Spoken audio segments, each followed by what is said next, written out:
one just finished अभी in term October, one just October में September. Finish हुआ। अच्छा, सितंबर में फिनिश हुआ, टर्म तो 2 महीने बाद ही रख दिया। Wow, that's irony. ठीक है, चलो, ओके, नो इश्यूज।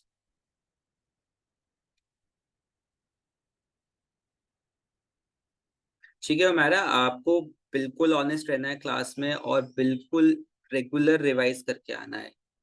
ठीक है, इट्स नॉट लाइक कि अगर मेरे पढ़ाने से अगर ऐसा होता आपके मतलब किसी भी स्टूडेंट के, एज अ टीचर कोई भी टीचर हो, अगर उसके पढ़ाने से सारे स्टूडेंट्स बिल्कुल टॉप करते तो फिर उससे अच्छी बात ही नहीं थी। But the thing is, teacher के पढ़ाने के बाद जो स्टूडेंट एफर्ट्स करते हैं वो उसकी वजह से डिफाइन होता है आप कितने मार्क्स अटेन करोगे। ठीक है हमारा, Yes.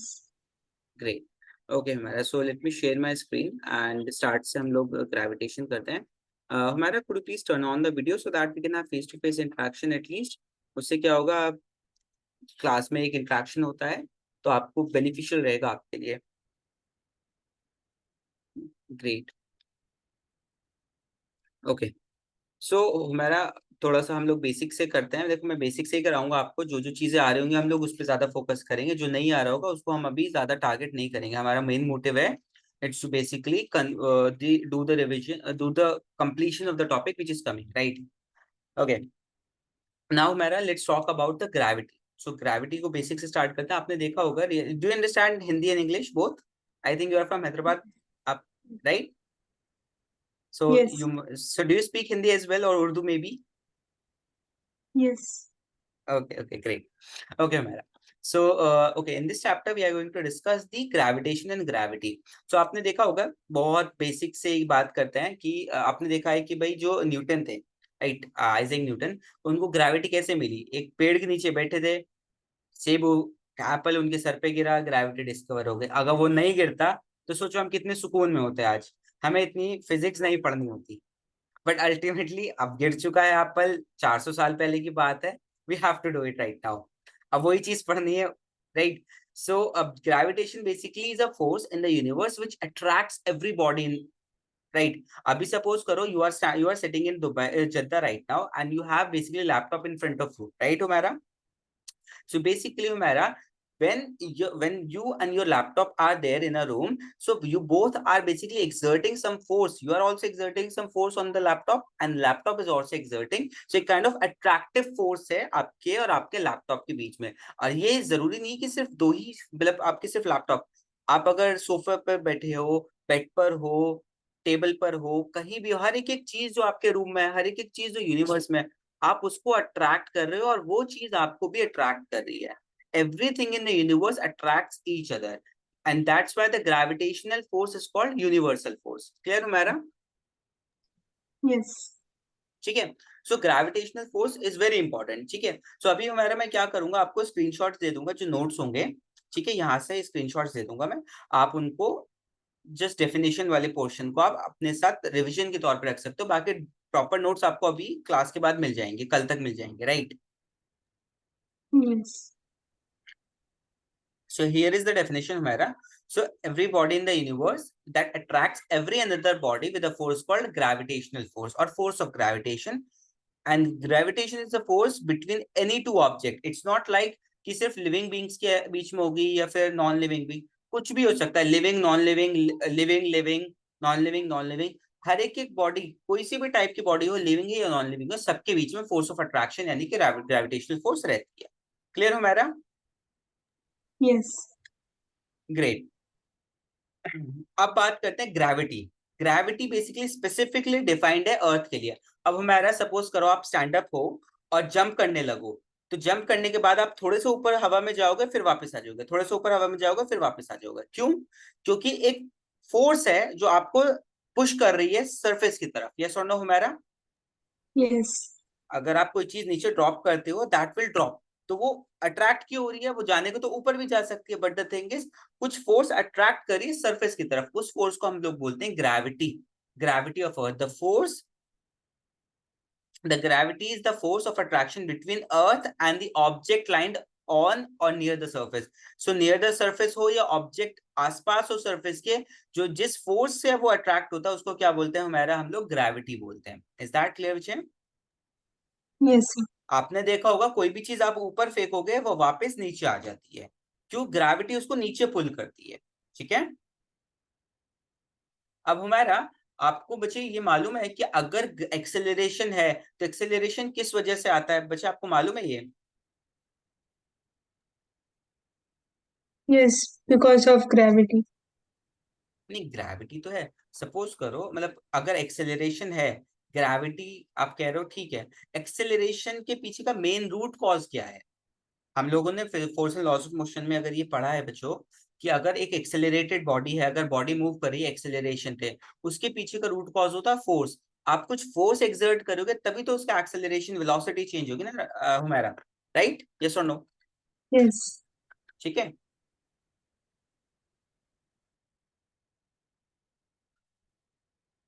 तो अब जो फोर्स है, अब ये जो फोर्स होती है आपकी एक ग्रेविटेशनल फोर्स, फोर्स लग रही है बॉडी पे तो डेफिनेटली कुछ एक्सेलरेशन आएगा हमारा, Yes.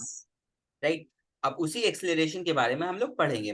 सो अब बात करते हैं फर्स्ट ऑफ ऑल हमारा free fall. So free fall क्या होता है? सपोज हमारा आप सपोज करो बालकनी में खड़े हो, आपके पास एक बॉल है, आपने जस्ट उस बॉल को ड्रॉप कर दिया, आपने कुछ नहीं किया, जस्ट उस बॉल को ड्रॉप कर दिया। तो ड्रॉप करने से क्या होगा हमारा, आप बता सकते हो बच्चे? बॉल कैसे It मूव करेगी? falls downwards. डाउनवर्ड्स, ठीक है, वेरी गुड। अब डाउनवर्ड्स मूव करिए तो क्या आपने कोई फोर्स एक्सर्ट करी थी उस पर हमारा जब आपने ड्रॉप किया? आपके No. पास बॉल थी जस्ट, नहीं, आपने कोई फोर्स एक्सर्ट ही नहीं करी है उस पे। तो बॉडी जब भी फॉल करती है और उस पे सिर्फ ग्रेविटेशनल फोर्स एक्ट कर रही है, क्योंकि जब फोर्स है तभी तो वो नीचे पुल हो रहा है ना, अदरवाइज वो फ्लोट करता है अगर फोर्स नहीं होता तो, राइट? अब जो ग्रेविटी उसको पुल कर रही है, उस मोशन को हम लोग बोलते हैं फ्री फॉल। जिस मोशन में only and only gravity act करे उसको क्या बोलते हैं हमारा, हम लोग फ्री फॉल बोलते हैं, right? So free fall is a motion in which only the gravitational force is acting on the body. That motion is called free fall. Clear हो मेरा? Yes. नेक्स्ट अब आते हैं, अब उस एक्सेलरेशन से, जिस एक्सेलरेशन, ऑब्वियसली बात है फोर्स है, फोर्स उसको पुल कर रही है, फोर्स पुल करेगी तो क्या आएगा, एक्सेलरेशन। उस एक्सेलरेशन को बोलते हैं बच्चे हम लोग acceleration due to gravity. And इसको किससे रिप्रेजेंट करते हो हमारे, स्मॉल जी से।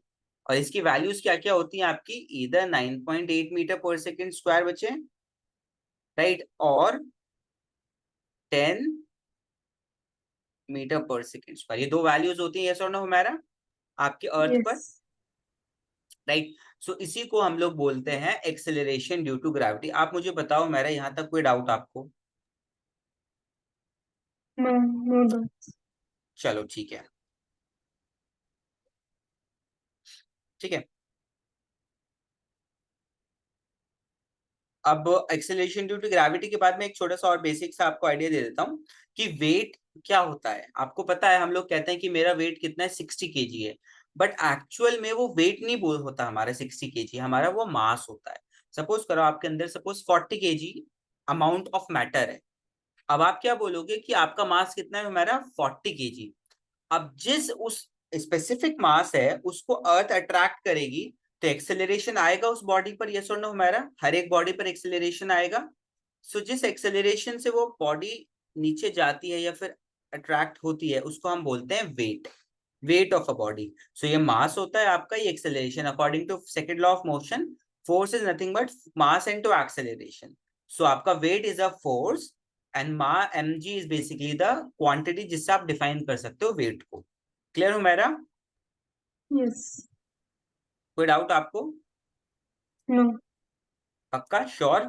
कोई भी डाउट हो आपको हाथों हाथ क्लियर करना है, कैरी फॉरवर्ड नहीं करना, अदरवाइज दिक्कत हो गया। ठीक है, Yes. ठीक है।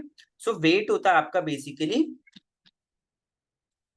ठीक है, weight of a body is defined as the gravitational force with which a body is attracted towards the center of earth। ठीक है, तो जो भी बॉडी आपकी सेंटर ऑफ अर्थ की तरफ अट्रैक्ट होती है उसी को हम बोलते हैं वेट। अब वेट को मैंने आपको दिखा दी कैसे डिनोट करते हैं, weight is equals to weight is basically mg। अब बात करते हैं ये सारा अभी हम जो पढ़ रहे हैं अभी वो वही पढ़ रहे हैं जो हमने 9th स्टैंडर्ड में पढ़ा था। 9th स्टैंडर्ड में आपने पढ़ा था यूनिवर्सल लॉ ऑफ ग्रेविटेशन। सो उसी को जस्ट रिपीट कर रहे हैं, बेसिक सा है। अभी ज्यादा हमने मेन 11th वाला टॉपिक स्टार्ट नहीं किया है, राइट हमारा। अब बात करते हैं यूनिवर्सल लॉ ऑफ ग्रेविटेशन क्या कहता है। यूनिवर्सल लॉ ऑफ ग्रेविटेशन कहता है कोई भी एक दो बॉडी के बीच की फोर्स को डिफाइन करता है कि किस तरीके से आप उनकी बॉडी के बीच की फोर्स को, ग्रेविटेशनल फोर्स को कैलकुलेट कर सकते हो। दो बॉडी हैं, ग्रेविटेशनल लॉ कहता है कि अगर आपको फोर्स पता करनी है तो जो फोर्स है आपकी वो किस पे डिपेंड करेगी, mass of the product, sorry product of the masses. मतलब दो जो बॉडीज हैं उनका मास निकालो, उनको मल्टीप्लाई कर दो, तो जो भी वैल्यू आएगी वो मास को डिफाइन, सॉरी फोर्स को डिफाइन करेगी। जितनी ज्यादा मास होगी बॉडी के बीच में उतना ज्यादा फोर्स होता है, राइट। यानी कि जितनी ज्यादा बड़ी साइज की बॉडीज एक दूसरे को अट्रैक्ट करेंगी उतना ज्यादा फोर्स से वो अट्रैक्ट कर रही होंगी। आपने देखा होगा हमारा कि हमारी जो अर्थ है वो सन के अराउंड रिवॉल्व करती है। क्यों? क्योंकि जो अट्रैक्शन फोर्स है सन और अर्थ के बीच में बहुत ज्यादा है, बिकॉज अर्थ का मास और सन का मास बहुत ज्यादा है ना हमारा, तो उनका प्रोडक्ट भी बहुत ही ज्यादा होता है। ठीक है बच्चे, यस। कोई डाउट यहाँ तक आपको please let me know. No. ठीक है, अब हाँ मैं, हाँ ठीक है। सो आप पे स्टेटमेंट आई थिंक लिखी नहीं है अभी, हाँ ये रहा। Yeah. So every particle in the universe attracts every other particle with a force which is directly proportional to the product of their masses. Right? यानी कि फोर्स डिपेंड करेगी उनके प्रोडक्ट ऑफ द मासेस जो भी body है, and inversely proportional means कि वो दोनों बॉडी कितने डिस्टेंस पे रखे हैं उस पर भी डिपेंड करेगा। आप डिस्टेंस बढ़ा दोगे फोर्स कम हो जाएगी। सपोज करो हमारा आप कि आप एक रूम में हो, आप ऑब्वियसली बात है इस टाइम पे गर्मी हो रही होगी सऊदीया में। यस। आप अनम्यूट रखो, अनम्यूट रखो, बैकग्राउंड नॉइज में इग्नोर कर दूंगा, अनम्यूट रखो आप अपने आप को। ठीक है, अनम्यूट करो, अनम्यूट कर लो हमारा class, through out the class unmute रखो। अच्छा एक बात, ठीक है, अभी गर्मी हो रही है, सपोज करो आप जहाँ पे रूम में बैठे हो आप वहां पे एसी चल रही होगी। आप उस रूम से उठकर आप बाहर जाओगे तो आपको एसी की जो वो कोल्डनेस है, जो ठंडक है, वो कम लगेगी, यस। क्योंकि आप जैसे से दूर जा रहे हो वो एसी की जो वो कोल्डनेस है, वो जो सूदनेस है वो कम होती जाएगी, राइट। क्यों? क्योंकि जो एसी है वो एक स्पेसिफिक रीजन तक ही ठंडा कर सकती है, राइट। इट्स नॉट लाइक कि एसी चला दी तो पूरा यूनिवर्स ठंडा हो जाएगा, नहीं। एक रीजन ठंडा होगा ना, एक रूम ठंडा होगा, एक लॉब बेसिकली जो आपका डाइनिंग हॉल है या लिविंग रूम है वो ठंडा हो सकता है, राइट। एक स्पेसिफिक रीजन होता है जहां तक एसी वर्क करेगी। वैसे ही इन दोनों बीच की बेसिकली जो फोर्स होती है, अगर आप डिस्टेंस बढ़ा दोगे तो फोर्स कम हो जाएगी। जैसे जैसे आप एसी से दूर जाओगे वैसे वैसे आपकी एसी की ठंडक कम होती जाएगी। सिमिलरली जो दो बॉडीज है इनके बीच की डिस्टेंस आप बढ़ा दोगे तो फोर्स स्क्वायर्ड टाइम्स कम होती है। मतलब कि अगर आप ट्वाइस करोगे इनके बीच की डिस्टेंस, फोर्स कितनी कम होगी, F/4, because square of the distance between them है। ठीक है हमारा, यस। कोई डाउट हो प्लीज लेट मी नो अभी के अभी। हाँ no, there is no doubt. ठीक है। सो अब इसको बेसिकली डिफाइन कैसे करते हैं, ये देखो आप, consider to bodies of mass m1 m2 and separated by distance r। Obviously बात है दो बॉडीज है, आपने m1 m2 ले लिया, उनको r डिस्टेंस से डिवाइड कर दिया, मतलब बेसिकली एक दूसरे से सेपरेट कर दिया। अब according to Newton laws of motion ये कहता है कि भाई Newton universal law of gravitation ये कहता है फोर्स जो है मास पे डिपेंड करेगा, product of the masses directly proportional है, एंड फोर्स जो है आपका 1/r पे डिपेंड, 1/r² पे डिपेंड करेगा। यानी कि जितनी ज्यादा आप डिस्टेंस बढ़ाओगे फोर्स क्या होगी, हमारा कम हो जाएगी, और जितनी डिस्टेंस कम करोगे तो फोर्स इंक्रीज हो जाएगी। बोलो यस और नो, क्लियर। अब दोनों साइड फोर्स है, इसको आप कंबाइन कर सकते हो, तो आपको जो कॉम्बिनेशन आएगा m1 × m2, यहाँ पे जो r है वो डिवीजन में है तो ये r नीचे आ गया। अब इस प्रोपोर्शनैलिटी साइन को हमें हटाना है हमारा, बिकॉज हमें ये इक्वेशन बनानी है। अब इस प्रोपोर्शनैलिटी साइन को हटाओगे तो आपके पास एक न्यू कांस्टेंट आएगा जिसको हम बोलते हैं यूनिवर्सल ग्रेविटेशनल कांस्टेंट।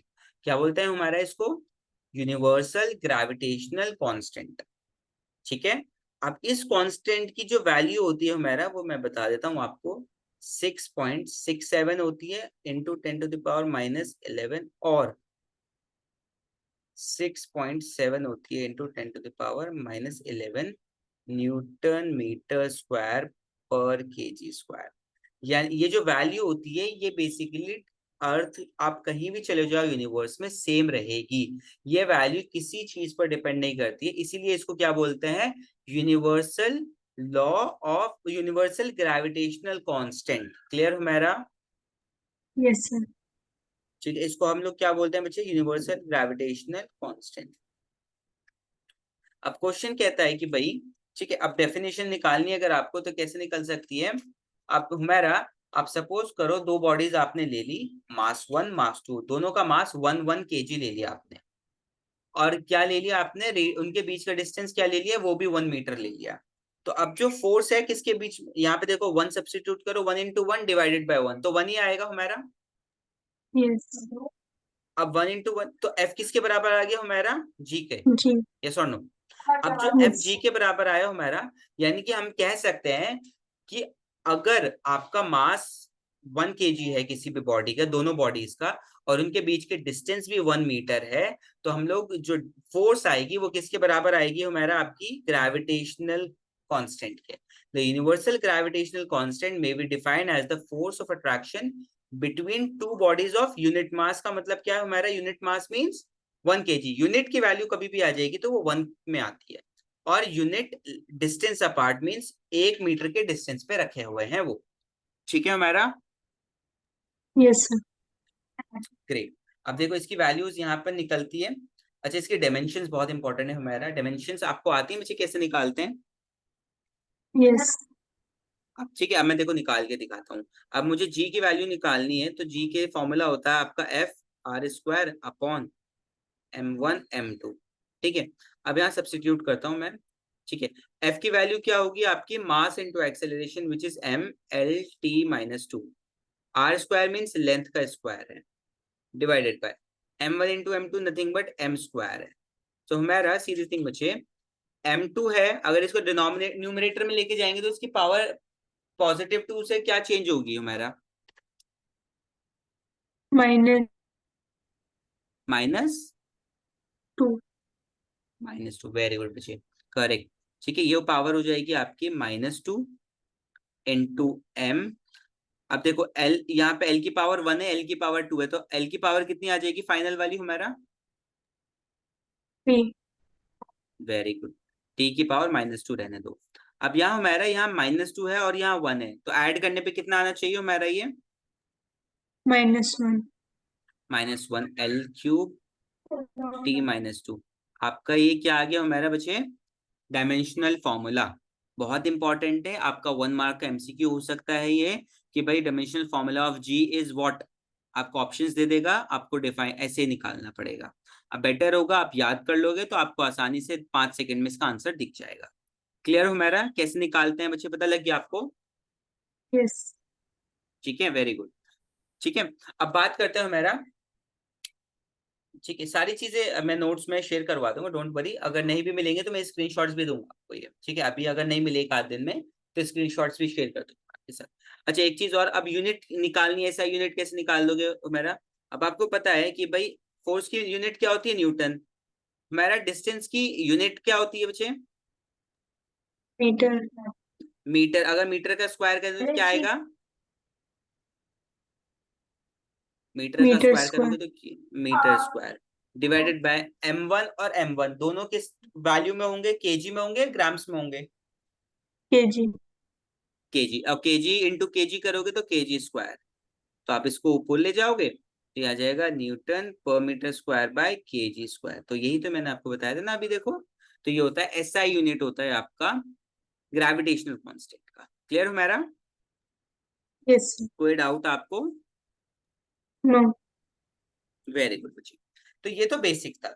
ठीक है, अब इसकी वैल्यूज मैंने आपको बताई थी, देखो 6.7 × 10⁻11 न्यूटन मीटर स्क्वायर पर केजी स्क्वायर। अब सीजीएस यूनिट क्या होती है, छोटी यूनिट होती है, सेंटीमीटर ग्राम सेकंड वाली यूनिट होती है।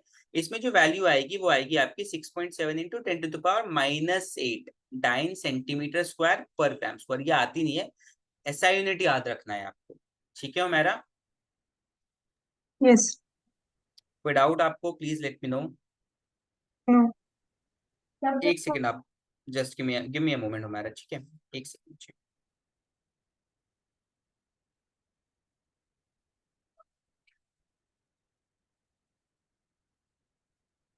सो हमारा आप रेगुलर रिवाइज करके आओगे बच्चे? yes sir, पक्का? yes, promise? yes, चलो ठीक है, अच्छी बात है। Just allow me.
ओके हमारा, आर यू देयर हमारा?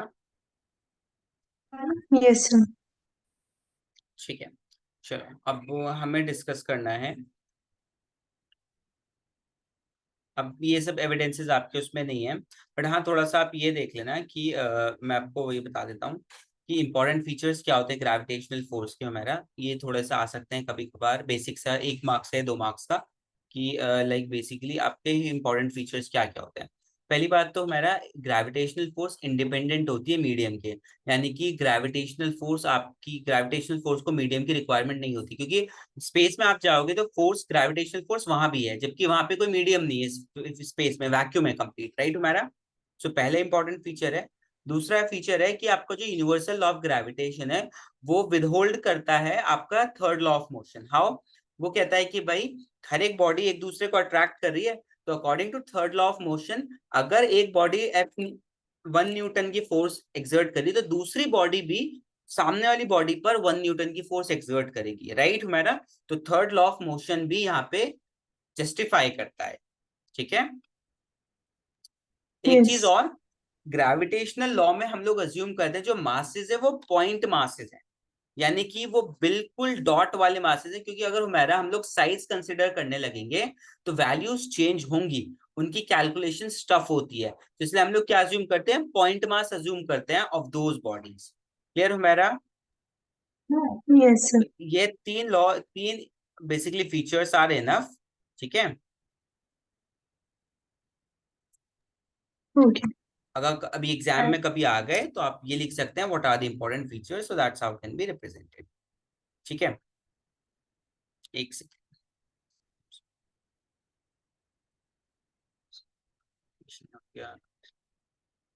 ठीक है।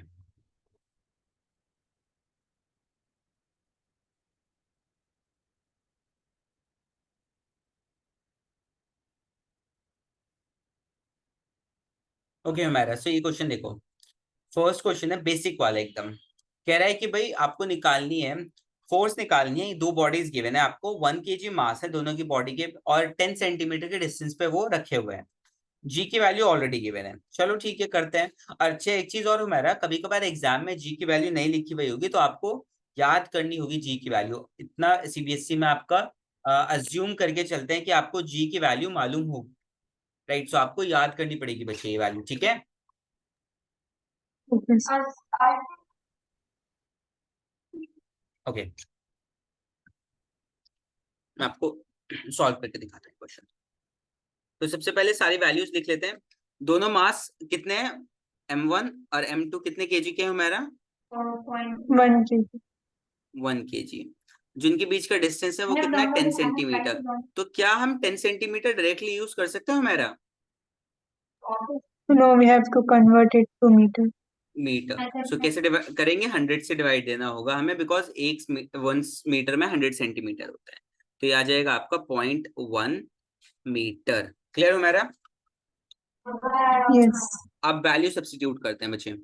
जी m1 m2 bye are square रख देते हैं value. g is 6.67 into 10⁻⁻11 into 1 divided by क्या हमारा, मैं इसको लिख सकता हूँ 10⁻⁻1।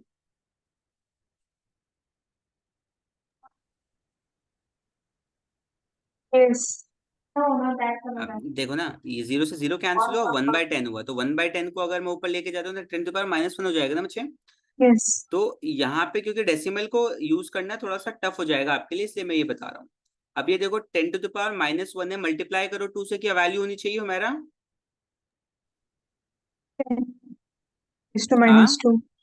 -2। अब इस -2 को आप ऊपर लेके जाओ, पॉजिटिव होगा नेगेटिव रहेगा, Positive. पॉजिटिव। तो -11 +2 तो -9। और जो फोर्स, क्योंकि हम फोर्स निकाल रहे हैं तो क्या हो जाएगा, ये न्यूटन। तो ये फोर्स आपकी आएगी अगर आपके ऑब्जेक्ट 1 केजी के हैं और एक 10 सेंटीमीटर के डिस्टेंस पे रखे हुए। देखो आंसर आया बच्चे, Yes. क्लियर है आपको ये। Yes. चलो ठीक है। सो ठीक है, इस तरीके से होगा ये, ठीक है बच्चे। Yes, sir. चलो ठीक है। अच्छा ये क्वेश्चन ट्राई करोगे मेरा second question.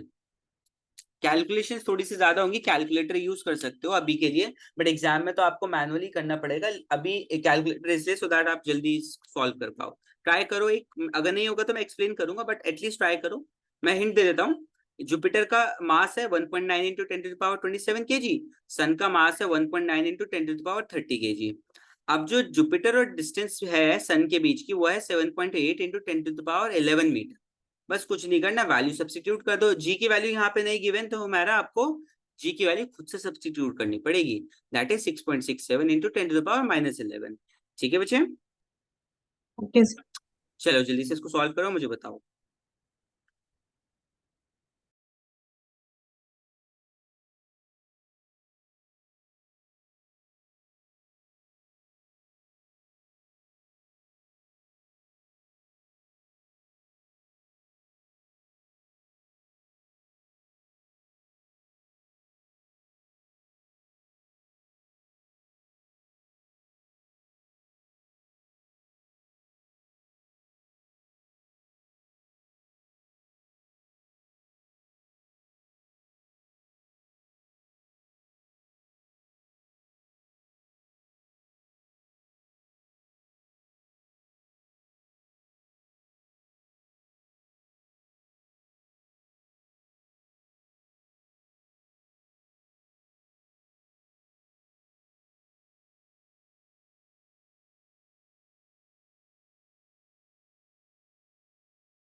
I have to calculate the speed also. Speed. No. You don't have to calculate the speed, just calculate the force of gravitation. Just force. Yes, I have done. Yeah, please tell me. Force is equals to 3.23 into 10 raised to 41 Newton. Is this matching? No? You must have made any mistake. Because 57 and minus 11, 46. And 46 minus 22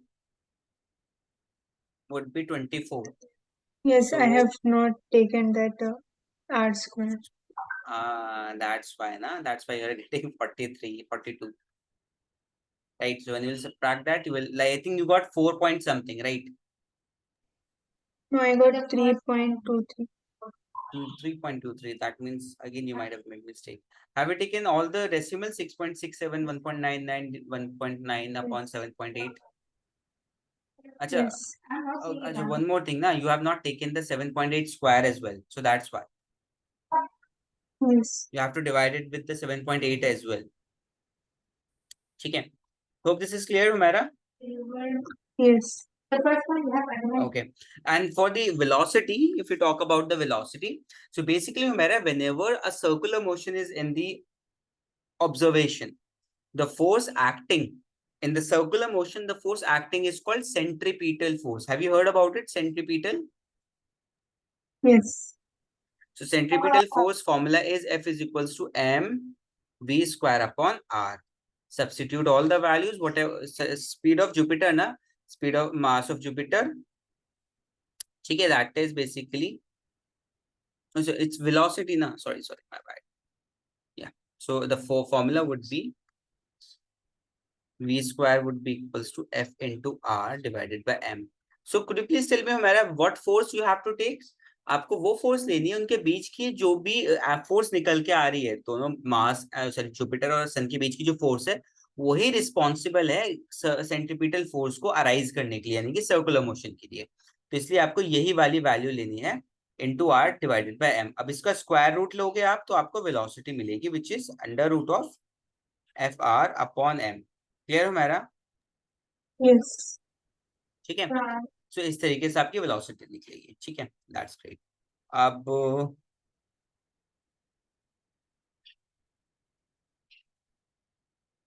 अच्छा, आप please ये question करो, third question try करो. दो particles हैं, उनका मास m है. अब वो एक रेडियस के अलोंग वो रिवॉल्व कर रहे हैं because of their mutual attraction. आपको निकालनी है स्पीड ऑफ पार्टिकल. पहले तो आप मुझे फोर्स ऑफ अट्रैक्शन निकाल के बताओ बच्चे.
It's 0.67 into 10 raised to minus 11 into m squared No. by r squared. No, you don't have to substitute the value of g right here. If all the values here are in variable, so just keep it g as it is. Don't substitute the value of g. Give me the answer, only the expressions. Yeah. Gm m square by r square. Gm square by r square. Very good. Now calculate the speed with this formula using F is equals to mv square. So force would be equals to Gm square by r square, right? Acha, Yes. keep that thing, one more thing in this mind, basically. Yeah, just a second. And so one more thing, not r square. So basically two bodies around under the action. Two bodies, each of mass m, go around a circle of radius r. अब basically circle radius जो है circle का वो तो r है, जैसे कि body यहाँ पे रखी है, राइट, ये r पे, बट एक्चुअल में ये 2r के डिस्टेंस पे रखे होंगे ना, बिकॉज एक r तो ये अपने इसमें कंप्लीट कर रहा है ना ऑर्बिट, और दूसरा वाला अपने एक r में ऑर्बिट कंप्लीट कर रहा है हमारा, राइट। मतलब एक r का जो रेडियस है जिसमें वो घूम रहा है, तो दूसरा वाला भी तो r रेडियस में ही घूम रहा है, तो दोनों मिला के डिस्टेंस कितनी होगी इनकी, 2r होगी ना इनके बीच की डिस्टेंस। तो इसलिए 2r रखा जाएगा इन टर्म्स ऑफ जो भी इनके बीच की डिस्टेंस है, तो ये हो जाएगा gm square by 4r square, not 2r, वो सॉरी r स्क्वायर, ठीक है, बिकॉज 2r का होल स्क्वायर क्या होगा, 4r स्क्वायर। क्लियर हो मेरा? यस। अब निकालो जरा वेलोसिटी निकालो इसकी।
It's 2 rm under root G by M.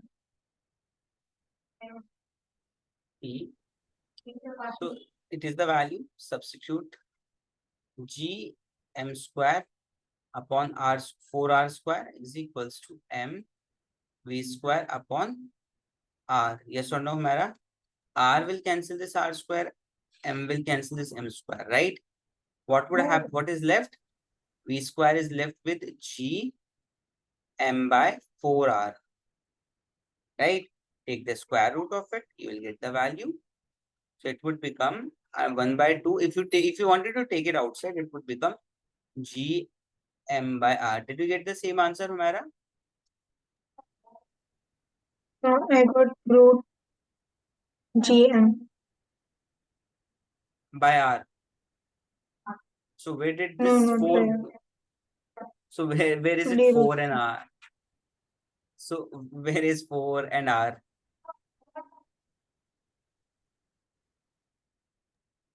I took the Chalo, no formula issues. velocity is equals to radius Uh-huh. into force by mass. Force is basically this na mgm square by 4r square.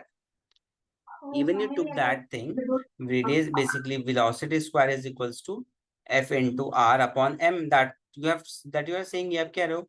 अब f की जगह रखो आप g m square, ये r as it is रहेगा, ये r square हो जाएगा, right? ऐसा नो मेरा. अब मास की वैल्यू क्या है? 4r square, ये 4r square हो जाएगा. मास की वैल्यू क्या है? m.